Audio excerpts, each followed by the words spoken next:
Well, I am shooting on location from beautiful New Brunswick, but I almost didn't make it here because in crossing the border from Quebec to New Brunswick, there was a checkpoint in New Brunswick with armed officers, and we were asked if we had registered online before crossing the border from Quebec to New Brunswick. And when I said we hadn't because I didn't know what they were talking about, I was escorted back to the highway by the officer, told to go back to Quebec, register online in order to enter the province of New Brunswick. Are you all registered to enter the province of New Brunswick? I don't think so. You don't have any registration? Here's the information. You'll have to do that before entering. So you'll go back to Quebec. At the first exit, you just park at the Irving. You got to register before entering, okay?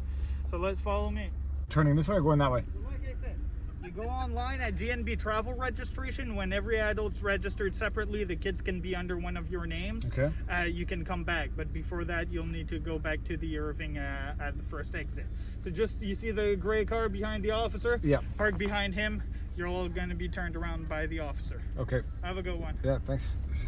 And we went online to register, and they proceeded to ask us a bunch of questions. Why were we traveling across the border? Had we been vaccinated? I don't know what the result would have been had we answered other answers to those questions, but these were the questions that we were required to answer in order to travel from one Canadian province to another. For anybody who doesn't know much about Canadian geography, you have your Atlantic maritime provinces, Nova Scotia, Prince Edward Island, New Brunswick. You have Newfoundland, which is an island unto itself. It's a fantastically beautiful place. If you haven't seen it, Newfoundland and Labrador. Then you have your Quebec, Ontario, Saskatchewan. Then you have your prairie provinces. Then you have your West Coast provinces. There was a maritime bubble set up during COVID. And in order to travel from Quebec to the maritime provinces, at one point it was actually prohibited for non-essential reasons, but now you're allowed to the extent that you answer certain questions properly. When we crossed the border to get back into New Brunswick, we literally went through what looked like a border to a different country. It looked like a border to a different era, where we were literally, I'm not exaggerating, I'm not using hyperbole here, we were asked to provide our papers to make proof of the manner in which we answered the questions that we were required to answer in order to enter the province. Crossing one province into the next, Quebec into New Brunswick. Here.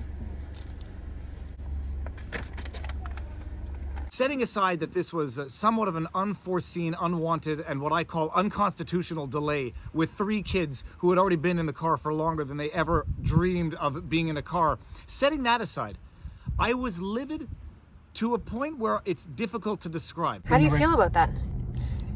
Tell us. How do you feel? We're not free in our own country right now, is how I feel about that. This is unjustifiable madness.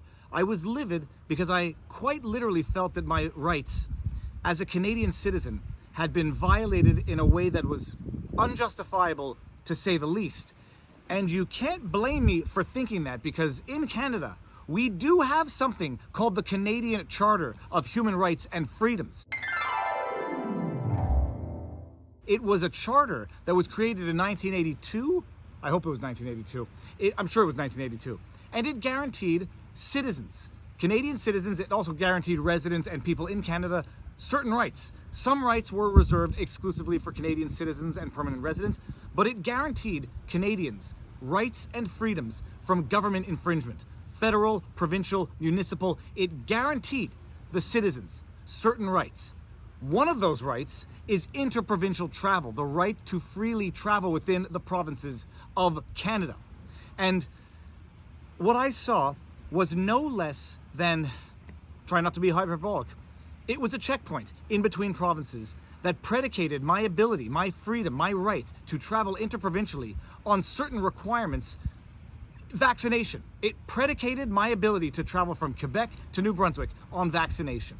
And if this is not a violation of the Canadian Charter, I don't know what is. I'm going to read you the section of the Canadian Charter right now so that you can get a feel for the mobility rights guaranteed in Section 6. I'm going to read it to you right now.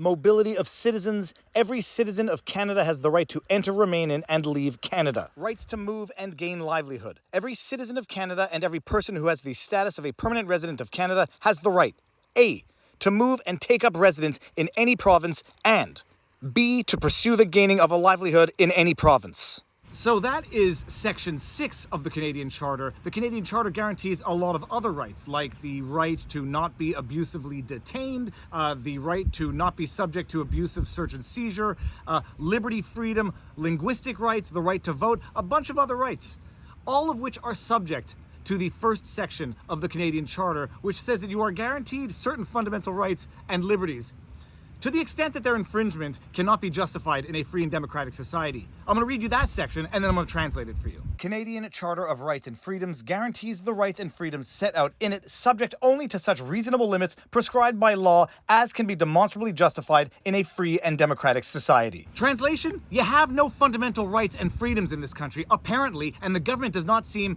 intent on preserving the rights that it enshrined in the Constitution that it created as law for this country to guarantee rights and freedoms of Canadian citizens. Now, some of you out there might be saying, well, if you get arrested, you get forcibly detained, so certainly your rights can be compromised. Yeah, your rights can be compromised in as much as it is justified in a free and democratic society. For example, if you break the law and get convicted of having broken the law, yeah, you can be detained against your will, against your rights and freedoms in jail. What the province and what the country is now effectively, tacitly endorsing is criminalizing the non-vaccination status. You are basically treating non-vaccinated individuals, second-class citizen would be one way to describe it, but criminalizing it would be another. You are effectively saying if you are not vaccinated, you have less rights than other Canadians in Canada, but some are going to say it's a reasonable restriction on freedom in a free and democratic society to predicate interprovincial travel on vaccination because we're going through a pandemic, etc., etc. Okay, if that is the line that you have drawn for the violation of your fundamental civil rights and liberties, a virus with a survival rate that this particular virus has, I don't even want to argue over the survival rate.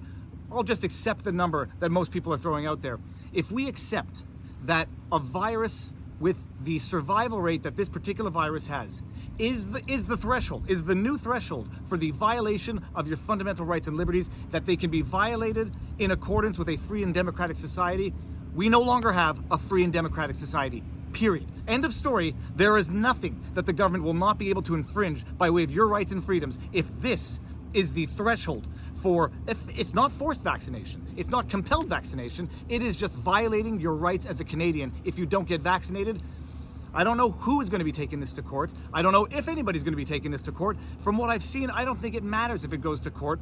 We are dealing with a world now where the courts are an extension of the government, and they are ratifying the actions and the wishes of the government, all to the detriment of the citizenry. And I agree that some people are not going to agree with me, but this is no longer a slippery slope. This is no longer a free fall.